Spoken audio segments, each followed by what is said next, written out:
Because I'm a regular Barolo producer, so we produce Barolo, we produce Nebbiolo, Dolcetto, Barbera, but the two wines that I can say are a little bit more representing the tradition of the area, but a little bit unknown, a little bit unusual, are these two that you've chosen. So I'm very happy. What you have in the glass is a Lange Nascetta. I think it's 2021. One. Okay. Yes. This one is an indigenous white grape variety from the Lange Hills. So after the World War II was completely disappeared from the Lange Hills, because in the Lange Hills, 99% of the vineyards are red wines, no whites, not indigenous white, I'm talking. So this one is the only one indigenous white grape variety called Nascetta. We decided we are in total today, we are 45 producers in total, so not so many.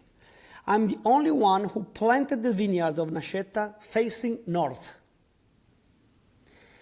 We released the Nascetta after 3 years. We consider Nascetta almost like a Barolo.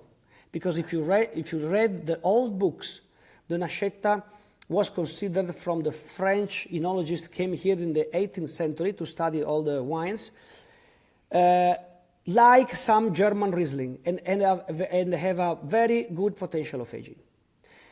The idea was, we started in 2007 to vinify this wine, and we changed the approach at least 3 times, because we don't know anything about this grape variety. You know, some sentences written in the books from 200 years ago. So we started to test it, to understand what was the idea of this wine, the soul of this wine. So today, and the wine that you have in the glass, the vinification is a little bit complicated. We have 30% of the Nascetta is vinified in red. So 1 month of maceration with skin, fermentation with skin for a month. In concrete or terracotta, it depends of the year or it depends of the quantity, because sometimes I don't have the quantity. The other 70%, we do a cold skin maceration for 3 days. After it ferments with, of course, natural yeast, when the 2 parts of the Nascetta are finishing of the fermentation, we put together.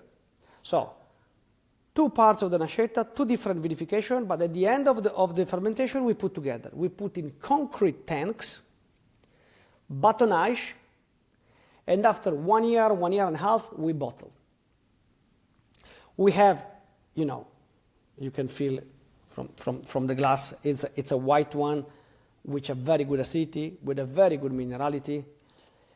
Is considered the Nascetta a white one, semi-aromatic, because if you smell the grape, when you pick the grape, it smells like a Moscato, but after 1 year after the vinification, this aromatic part falls a little bit down, it's a little bit going out, and is replaced by more vegetal Riesling, hydrocarbonic, honey-oriented smell.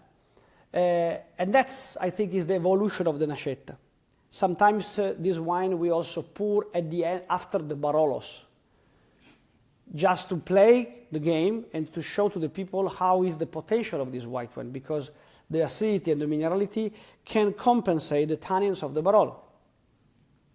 So, and how do people react? Are they in shock? What? Oh, is it a dessert wine or?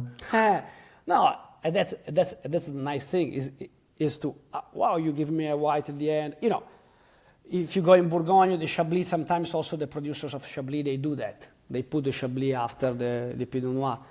So I think that can be similar. And you see the color also, there is a maceration on it, so you can see the color is more yellow, intense yellow. I think the potential, and we are at the beginning of the study of this grape variety. But I think has a great potential, especially after 7-10 years from now.